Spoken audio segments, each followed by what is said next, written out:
Oh, hey you, get over here. I gotta tell you something. Your mom is a whore. If these words fill you with blissful nostalgia, then you're probably just like me, growing up in an online environment so toxic that you literally cannot comprehend how people on Twitter are so fragile these days. Well, I've had an itch recently. I've had a real itch. Well, I wanted to play COD again. Good old Black Ops 1 Zombies COD. But while digging through the internet, I had to find out that this is not that easy because the old COD is pretty much all offline, and the new COD is, well, fucking unplayable, man. So when I was offered a key for this game, stuffed, I knew I had to jump on it. It, like, you could tell from, like, the very beginning that it's something that's, like, made as an homage to COD. You got, like, the typical max ammo pickup. You got more pickups like double damage, for example. And we don't have a mystery box, but we have a mystery pickup that happens sometimes. Another classic part of COD Zombies, of course, is buying doors and buying weapons. The weapons here aren't like nailed to the wall like in COD, but you know what it is. And a very nice touch is that the weapons are made out of toys and office supplies. A bigger difference to like COD Zombies is for one, the Pack-a-Punch doesn't actually upgrade your weapon. It upgrades you, and you have to collect level ups to like earn experience points and level up. One central difference between this game and COD Zombies is that the zombies, or nightmares as they are called in this game, aren't specifically after you. They are trying to reach this door. So you have to protect a little girl from essentially the nightmares tearing down her door. One unfortunate problem that plagues this game is that sometimes it just refuses your inputs. Like, you running around works perfectly fine, shooting works perfectly fine, but like picking up these grenades here just isn't working. And it's kind of irrelevant here, but at the end of this run, I essentially lose the run because I'm not able to pick up my nades and clear the door. And that's just really frustrating when it happens. And something that might be a deal breaker, but I mean, this game is $10, is that this problem is way worse in multiplayer. Like, the things that you are able to do, like, a lot of your actions are just refused. A lot of your actions just work fine. Like, it's hard to pinpoint what causes this. But, like, I got a second key, like, I bought a key. It's just $10. Like, I was like, hey, man. Let's show off some multiplayer with Sushi. And I was just not able to really play this game online, and we tried a couple of times. I tried with public lobbies. It just didn't work, and that's like kind of a deal breaker for something that is essentially COD Zombies. But on the other hand, it is $10, and it's a brilliant good time for that. This right here is definitely one of the more interesting enemies in Stuffed. It's these saggy boys that flop over, but they are hella annoying. Like, initially you think, yeah, they're like super easy to get rid of because they flop over when you look at them. But they come in such waves that, like, the rounds where they show up essentially turn into the hardest rounds, where it's a little bit of a DPS check.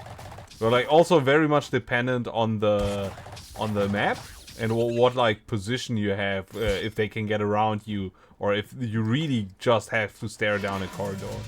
Also, what we saw there, I picked up a real bear ultimate, and that's something that COD Zombies doesn't usually have. Is that in this game you can collect abilities that you can actively use, like real bear, which turns you into, yeah, guess it, a real bear. After a while, you definitely fall into your typical COD zombie loop, where you're just like avoiding the zombies, clearing your waves, Something that kind of, like, you can get kind of overpowered in this game. Because you can level your movement speed, you can get ridiculously fast after a while. And you just, you can have things like self-revive stacked with, like, double health. I mean, okay, that's kind of the same for COD. But you just have more mobility here. Or rather, your opponents tend to have less mobility. So there are always some waves in between that kind of become a little bit boring. Or like, if you look at it critically, they definitely are less challenging than they could be. And then sometimes the game just knocks out waves with like the little shadow children or like the Saki boys, and then it just breaks your neck in one round. Might be one of those actually. There they are. These guys are nasty. Like, I'm happy I'm lucky to have the RPG here, but they can kill you really quickly. Like, I'm forced to pop the Real Bear ultimate here. They can kill you really quickly, and they can kill the door really quickly.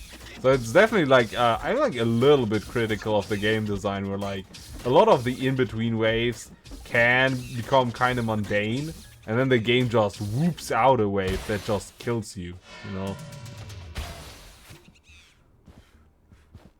Then again, in other ways, this game, like, solves problems that COD Zombies had, or like, always has, really. I don't think they have ever solved this.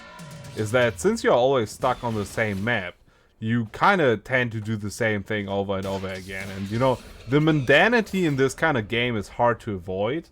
But what they do in this game is that after 10 waves, like, essentially every night is 10 waves. And after you clear 10 of them, you get 30 seconds before getting teleported to the next map. And that keeps it really fresh. And also, like, the maps are randomly generated.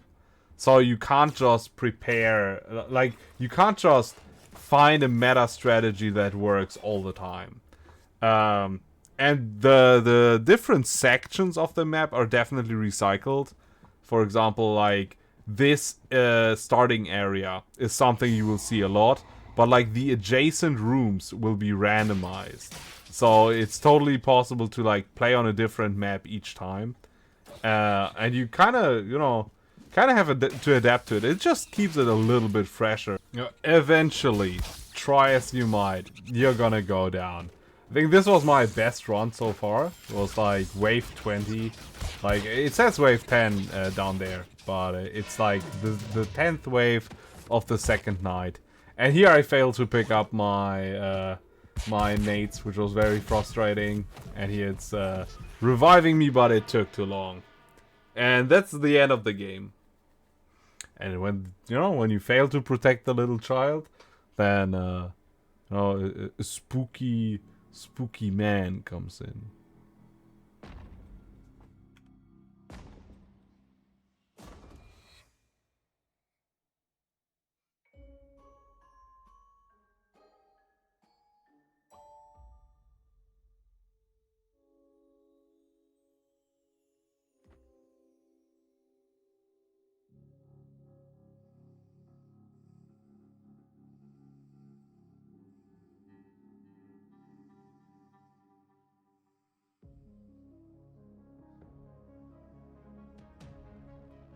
Send this video to someone whose mom is